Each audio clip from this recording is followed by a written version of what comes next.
Selamat pagi semua. Okey. Selamat pagi. Okey, kepada penonton-penonton di Facebook, nama baru sekarang Meta. Okey, boleh bersiaran juga dengan kami Diploma Pengurusan Hotel dan Catering melalui pautan IG kami dhc_KTAC.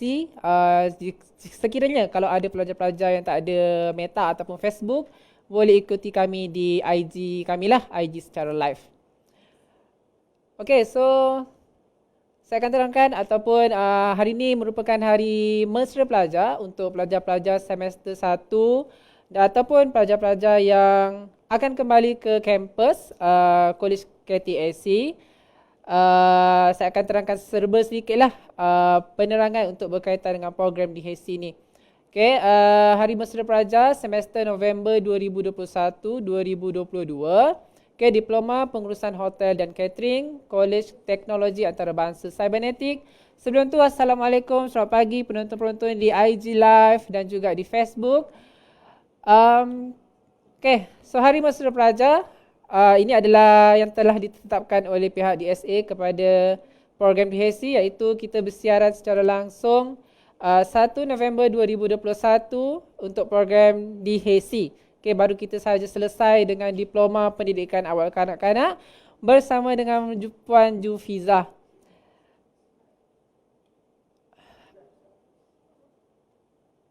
Okay, baik. Sebelum saya terangkan dengan pengenalan bagi Diploma Pengurusan Hotel dan Catering, terlebih dahulu saya ucapkan selamat datang dan juga selamat kembali ke kampus untuk semua pelajar-pelajar ataupun mahasiswa-mahasiswi College Teknologi Antarabangsa Cybernetic daripada semester 1 ataupun ke semester 6 ataupun semester 5. Okey, sedikit pengenalan untuk Diploma Pengurusan Hotel dan Catering, di mana program ini adalah merupakan program yang direka khas selama 2 tahun setengah ataupun 2 tahun 6 bulan, yang mana melibatkan kepada dua komponen, iaitu komponen pengurusan hotel dan juga komponen pengurusan catering. Okay, di mana di dalam program ni akan didedahkan kepada pelajar kemahiran-kemahiran komprehensif di dalam bidang operasi hotel dan juga catering, serta kemahiran-kemahiran pengurusan dan peribadi untuk berjaya. Okay, di mana di dalam program DHC ni pelajar semua akan didedahkan dengan dua komponen yang telah saya terangkan tadilah, iaitu hotel dan juga catering. Selain pelajar-pelajar akan didedahkan dengan bagaimana untuk menguruskan pengurusan peribadi. Okay, dari contoh pengurusan personality, pengurusan penampilan pakaian, pengurusan untuk kita berhadapan dengan pelanggan-pelanggan. Okay, seperti yang kita tahulah, okay, dunia hotel, dunia catering ni takkan lari daripada kita akan berinteraksi dengan pelanggan ataupun dengan orang luar lah yang mungkin kita kenal ataupun yang mungkin kita tidak kenal. Okay, dalam seni kulineri, pelajar akan membangunkan kebolehan untuk menunjuk dan menguruskan produksi makanan mengikut standard antarabangsa yang telah dikenali satu dunia. Okay, saya bercerita pengalaman saya mengajar dalam bidang food and beverage, di mana kita pernah menerima visitor daripada New Zealand. Okay, di dalam kelas F&B lah, di mana mereka memuji kita punya standard proportion untuk makanan yang disediakan kepada mereka, di mana visitor tersebut mengatakan bahawa portion makanan adalah sangat bersesuaian dengan portion yang telah ditetapkan oleh standard antarabangsa, dan juga dia sangat orang kata dia punya cantik plating dia. Okay? Kalau siapa-siapa yang berminat untuk menyertai program DHC, nak tahu cara plating makanan, nak tahu portion makanan yang sebenar, let's join to DHC program. Boleh berhubungan dengan saya ataupun boleh DM saya di IG untuk kita buat pendaftaran pelajar. Okay, sekiranya penonton-penonton di Facebook ataupun di Meta serta di IG, sekiranya ada apa-apa soalan yang ingin diajukan, boleh tinggalkan komen ataupun boleh tinggalkan di ruangan komen di Facebook ataupun IG. Okay, saya ceritakan serba sedikit antara subjek-subjek utama dalam program DHC ni. Okay, yang pertama adalah penyediaan makanan, iaitu kita di dalam struktur program kita ada melibatkan silibus ataupun subjek penyediaan makanan, di mana ada dua komponen, iaitu makanan masakan barat serta makanan Asian. So dalam program ataupun dalam silibus penyediaan makanan ni, kita akan belajar cara nak masak makanan Melayu, cara nak masak makanan Indian, Chinese serta antarabangsa. Okay, Western. Saya percaya semua peminat-peminat Western, so let's join us at DHC KTSC. Come. Right, yang kedua, perkhidmatan makanan dan minuman iaitu F&B, nama famousnya. Okay, di dalam F&B akan berjumpa dengan saya. Saya adalah pengajar ataupun pensyarah yang akan mengajar subjek F&B ni. So akan jumpa dengan saya. Dan di dalam program ataupun dalam silibus ini, saya akan terangkan ataupun ajar kepada pelajar untuk cara serve makanan kepada pelanggan, daripada dia sampai sahaja ke pintu restoran, pintu kedai makan kita sehingga dia balik dengan rasa puas hati. Okay, yang ketiga, kemahiran bakery dan pastry. So saya percaya ramai yang terkesan masa PKP, masa pandemik. Okay, so ada yang menjalankan perniagaan bakery, ada yang menjalankan perniagaan pastry dan sebagainya. So tambahkan ilmu pengetahuan anda dengan sertai kami dan kita akan belajar cara-cara ataupun resepi-resepi yang lebih yang lebih hot daripada kita punya lecturer yang memang berpengalaman dalam bidang bakery dan pastry. So, join us. Okay, pengurusan operasi restoran di mana pelajar akan diterangkan ataupun diajar cara untuk mengorganisasi sesebuah restoran. Okay, daripada restoran tersebut kecil sehingga boleh menjadi satu restoran yang besar. Okay, seterusnya operasi kaunter hadapan iaitu front office. Okay, dalam subjek front office kita akan dedahkan kepada pelajar bagaimana cara untuk berkomunikasi dengan pelanggan dan juga bagaimana cara untuk be smart macam saya. Okay, cantik-cantik, handsome-handsome dan sebagainya. Right, sebelum tu kalau ada apa-apa soalan nak ditanya, boleh tinggalkan di ruangan komen di IG ataupun di Facebook ataupun nama baru Meta. Okay, operasi pengemasan iaitu housekeeping. Ada komen, hi so cute. Memang saya cute. Terima kasih Fatih Saidin. Okay, operasi pengemasan iaitu housekeeping. Okay, dalam subjek housekeeping, kita pelajar akan didedahkan bagaimana cara untuk kita menjaga kebersihan. Okay, kebersihan bilik, kebersihan untuk kita berpenampilan dan juga bagaimana cara, yang paling penting dalam subjek ni adalah bagaimana cara untuk kita buat map making dan juga cara untuk kemas bilik air kita. So kita nak bilik air kita teratur, wangi, bersih dan sebagainya, mesti akan ada dalam subjek operasi pengemasan. Okay, dan yang terakhir adalah sanitasi dan kebersihan makanan. So ini for sure subjek yang wajib sekali kita kena belajar kalau kamu semua sertai program DHC. Okay, memang tak lari daripada sanitasi dan juga cara untuk kita menjaga kebersihan makanan. Di dalam pengurusan hotel dan catering ni bukan hanya melibatkan dua yang saya ceritakan tadi. Okay, macam saya katakan tadilah, kamu semua akan didedahkan dengan dua komponen utama iaitu pengurusan hotel. Kalau kamu semua bercita-cita nak ada homestay sendiri. Okay, kalau parents yang mana parents dia dah ada homestay ke ataupun dah ada resort ke, dah ada rumah sewa dan sebagainya, kamu kena tahu cara untuk manage that own property lah. So itu yang kita akan belajar dalam pengurusan hotel. So advantage di dalam program DHC ni ada satu lagi komponen tambahan iaitu program ataupun komponen catering ataupun culinary lah. Okay, ini memang saya rasa satu program yang sangat hot sekarang di mana nak belajar masak bukan hanya kita belajar main campak-campak-campak. Itu betul. Campak-campak-campak tu boleh jadi satu makanan yang kita boleh makan. Tapi adakah orang luar boleh terima makanan tersebut? So kita kena follow the standard ataupun ikut kepada resepi-resepi yang kita dedahkan lah.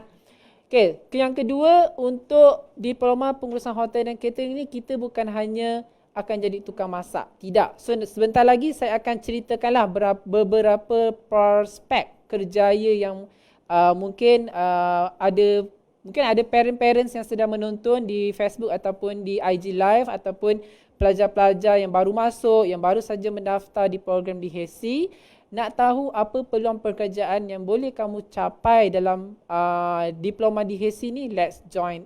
Okay, let's start. Right, so ini adalah prospek kerjaya bidang Diploma Pengurusan Hotel dan Catering. Okay, di antara peluang-peluang kerjaya yang boleh dicapai adalah seperti yang pertama, penyelia pendobian. Di mana, untuk pengetahuan, di dalam bidang di HESI ni ataupun di dalam bidang hotelier, hospitality ni memang kita akan start from bottom lah. Maksudnya akan start daripada bawah position tersebut. Tetapi satu advantage sekiranya ada di antara kamu ni yang menyertai kami dengan adanya diploma. So, bila ada diploma, kamu akan dinaikkan kepada satu level yang lebih tinggi berbanding mereka yang memohon daripada lepasan SPM ataupun menggunakan PMR dan sebagainya. So, bila kamu ada diploma, the title of penyelia ataupun supervisor tu memang dah jadi milik kamu. Tetapi kamu kena melalui satu fasa yang singkat lah, menjadi orang bawahan dulu, kemudian baru dinaikkan kepada satu posisi yang lebih tinggi, iaitu penyelia. Penyelia pengemasan bilik, penyelia kawasan awam, pengusaha catering. So, ini saya percaya. Saya percaya mungkin moderator yang berada di kolej sekarang pun ada menjalankan perniagaan sambilan. Contohnya jual kari pap ke, jual kuih muih dan sebagainya. So, itu adalah salah satu bidang kerjaya dalam program di HESI.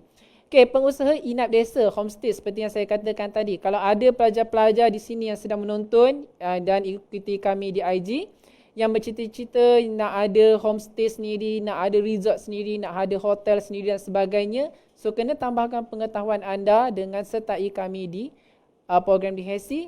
DM saya sekarang untuk dapatkan info-info berkaitan dengan program di HESI. Pramusaji. Pramusaji ni nama famousnya adalah guest service assistant ataupun maybe waiter ataupun waitress. Menjadi pramusaji lah. Menjadi pramusaji sama ada di hotel ke, di restoran ke, di fine dining restaurant ke dan sebagainya. Pembantu dapur iaitu komis. So, komis ni dia ada 3. Komis 1, komis 2 dan komis 3. So, bergantung kepada level education, level experience yang kamu ada. So, kamu akan ditempatkan di position-position yang berlainan. Kemudian chef.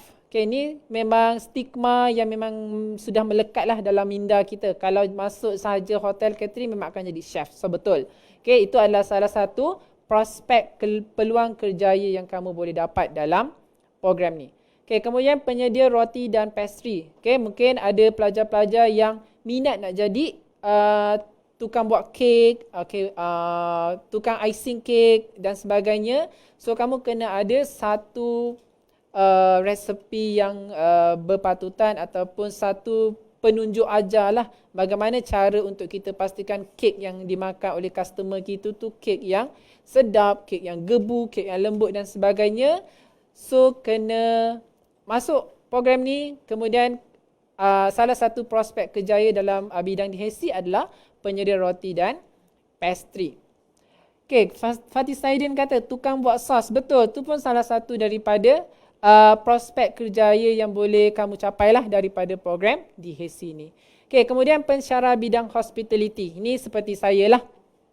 Kalau tak ada mereka yang bercita-cita nak jadi lecturer, nak jadi pensyarah, so tak adalah saya di sini. Seperti yang telah mungkin pada slot yang sebelumnya, pada program diploma pendidikan awak kanak-kanak, stigma yang berada di fikiran pelajar ni dia akan jadi cikgu. Sebenarnya di program di HESI pun kamu semua boleh jadi cikgu. Kalau tak boleh jadi cikgu, saya tak ada di sini. Betul tak moderator? Gitu. Yes. Kemudian kaki tangan awam ataupun swasta. Kaki tangan ni bergantunglah kepada kelayakan ataupun kamu punya kelayakan yang mana bersesuaian lah dengan jabatan yang ditetapkan. Dan yang terakhir adalah usahawan. So usahawan ni sesiapa pun boleh jadi usahawan as long as kamu kena ada ilmu untuk manage your own business tersebut.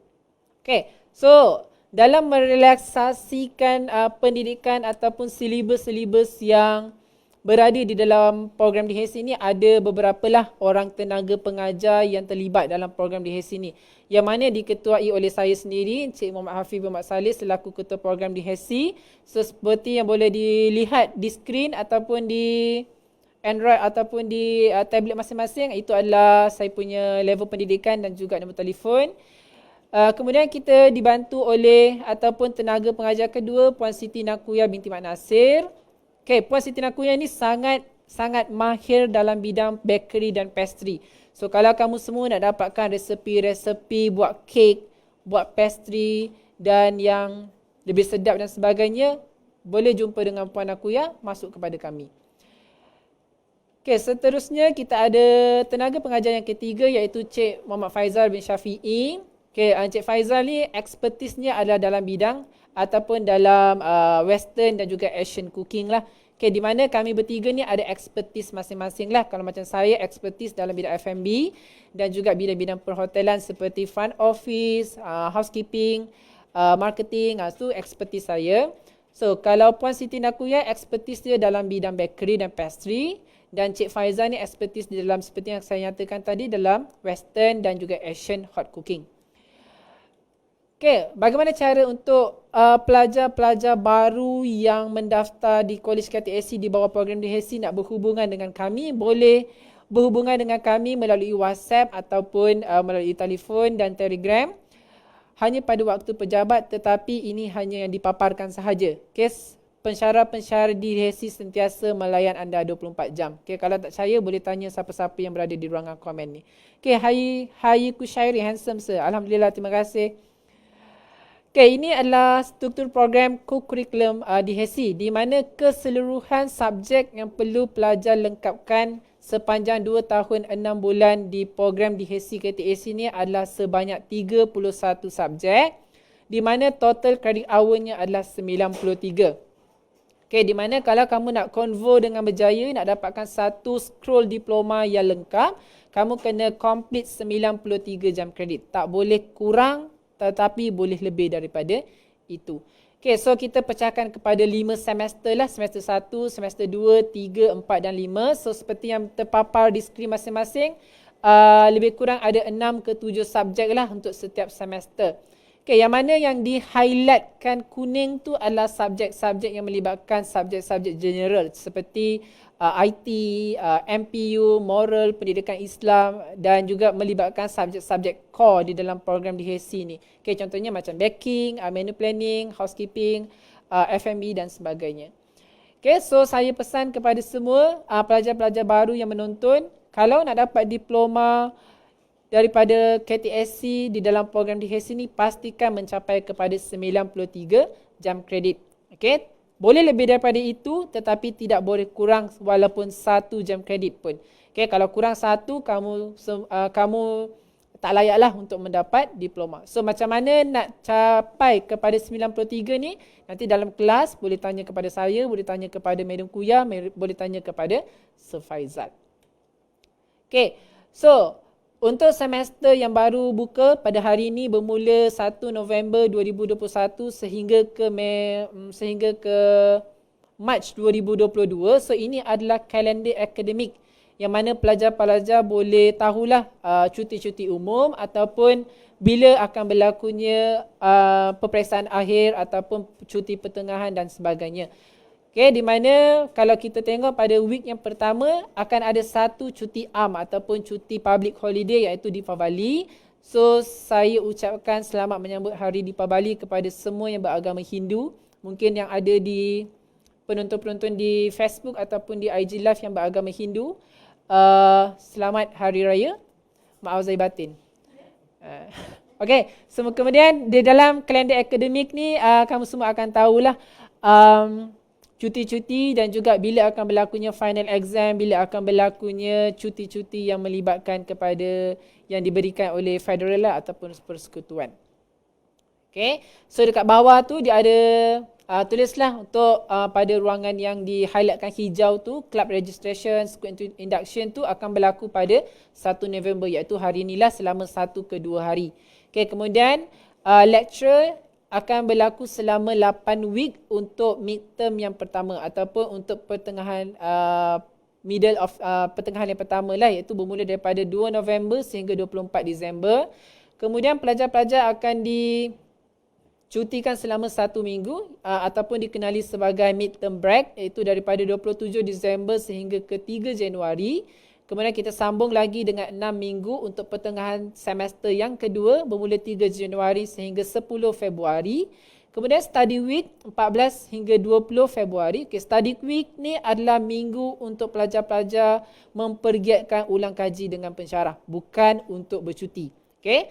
Kemudian final exam 21 hari bulan 2 sehingga ke 5 Mac selama 2 minggu dan semester break daripada 6 sehingga ke 27 Mac 2022 iaitu selama 3 minggu.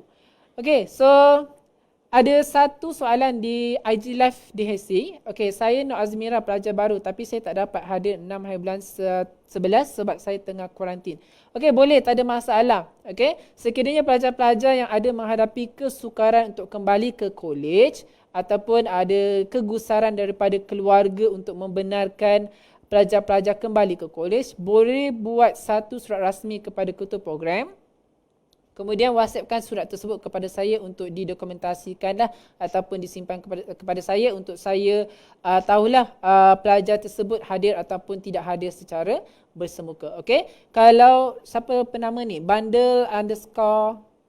Nanti boleh WhatsApp saya ataupun DM saya di IG untuk saya untuk kita dapatkan guideline lah untuk kamu buat surat rasmi tersebut. Okay, selamat datang Puan Siti Nakuyah di IG Live. Okay, kita ada pensyarah yang join, Puan Siti Nakuyah. Okay, kita wave sikit. Okay, jadual kelas secara online ataupun bersemuka ni telah pun diedarkan kepada pelajar di WhatsApp group masing-masing lah mengikut kepada semester. Okay, melalui WhatsApp group ataupun Telegram yang telah ditubuhkan. Okay, kemudian sebarang permasalahan mengenai jadual boleh berhubungan dengan saya ataupun dengan pensyarah-pensyarah yang berkaitan lah. Okay, kemudian subjek-subjek yang ditawarkan ni adalah subjek-subjek yang telah disusun mengikut kepada struktur kurikulum program. Okay, tetapi tertakluk kepada perubahan. Okay, so saya ambil satu contoh jadual kuliah bagi DHC 1. Okay, ini di skrin masing-masing dipaparkan jadual kuliah. Okay. Mungkin ada yang tertanya-tanya kenapa ada warna biru, kenapa ada warna hitam, okay, kenapa ada warna putih. Okay, saya akan terangkan satu persatu lah. Okay, warna biru tu adalah pembelajaran yang dilakukan secara online. Okay, untuk makluman pelajar semua, untuk satu-satu subjek diperuntukkan kepada pelajar adalah 3 jam. Okay, daripada 3 jam tersebut kita akan dipecahkan kepada 2 kaedah lah. Sama ada kaedah bersemuka face to face dan juga online. Sebab saya percaya daripada survey yang telah saya buat seramai 92% pelajar akan kembali ke kampus untuk program DHC. So lagi 8 tu memohon untuk dijalankan secara online. So mereka perlu join di dalam kotak ataupun ruangan warna biru tersebut. Okay, untuk dapatkan maklumat ataupun dia punya jadual, dia punya waktu, boleh berhubungan dengan pensyarah-pensyarah yang tertera namanya di dalam jadual tersebut.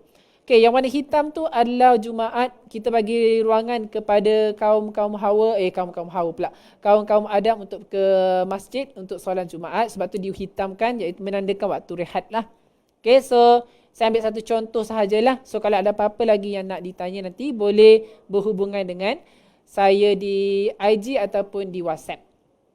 Okay, so kita ada jadual untuk DHC 1M, okay, 2A, 2B, okay, DHC 3, 4A, 4B dan juga yang terakhir 4M. Okay, untuk pelajar-pelajar yang sedang menjalani latihan industri, kita tak masukkan jadual kuliah lah sebab jadual mereka tertakluk kepada yang telah ditentukan oleh organisasi yang mereka pilih untuk intern. Okey, tambah dan gugur subjek. Okey, di dalam satu semester, pelajar-pelajar semua akan menghadapi situasi-situasi yang tertera di skrin. Okey, ada add subjek, tambah subjek. Akan ada pelajar yang minta untuk tangguh semester ataupun defer. Ataupun ada pelajar-pelajar yang meminta untuk drop subjek. So, saya akan terangkan satu persatu. Okey, untuk add subjek, tambah subjek.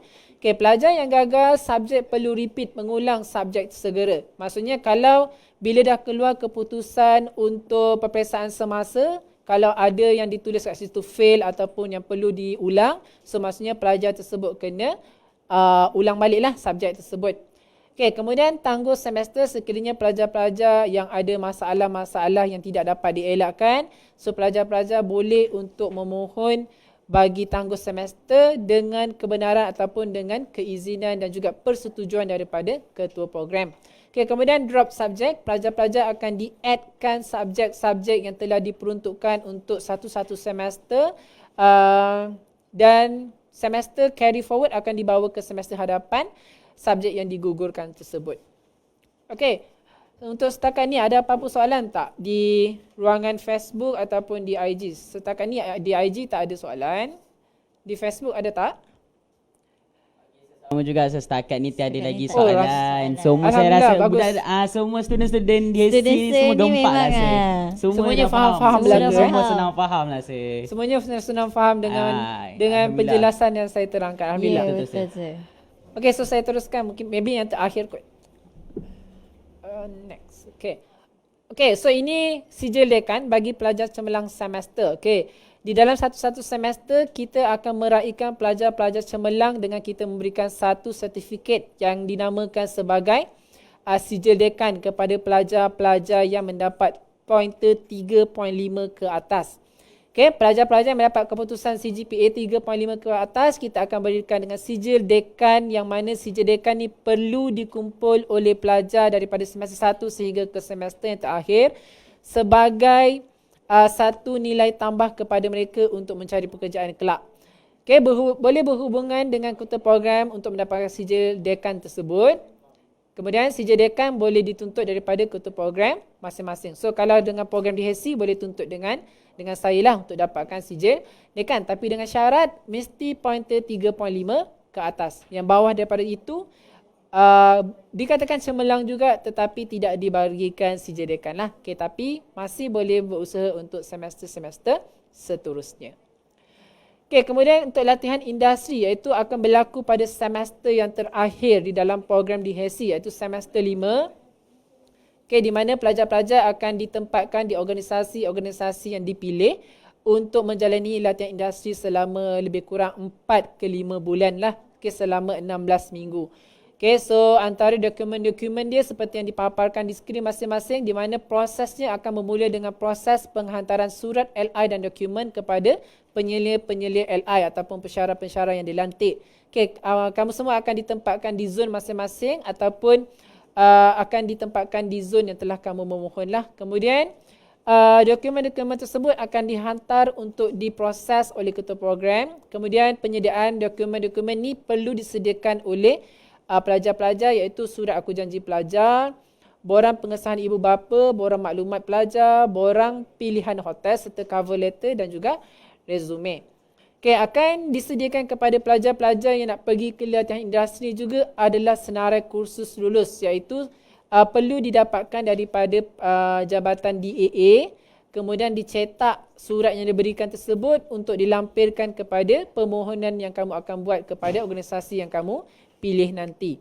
Okay, kemudian di dalam program DHC ni adalah diwajibkan kepada semua pelajar untuk mendapatkan suntikan typhoid. Okay, so apa tu suntikan typhoid? So suntikan typhoid ni adalah salah satu suntikan yang diberikan oleh klinik kesihatan yang berdekatan dengan anda ataupun klinik-klinik swasta yang ada suntikan typhoid tu untuk diberikan kepada anda bagi membolehkan anda untuk berurusan ataupun terlibat sama dalam usaha pengendalian makanan. So mesti dapatkan suntikan typhoid ni. Okay, kalau tak ada suntikan typhoid, mungkin kamu tak dibenarkan untuk pergi ke latihan industri ataupun mungkin tak diterima di organisasi-organisasi luar. Dan yang terakhir adalah khusus pengendalian makanan di mana kamu semua kena wajib untuk join satu kursus yang sekarang ni boleh dihadiri secara bersemuka ataupun secara online. Okay, boleh search di Facebook, di IG, di mana-mana kursus pengendalian makanan ni dapatkan sijil daripada mereka.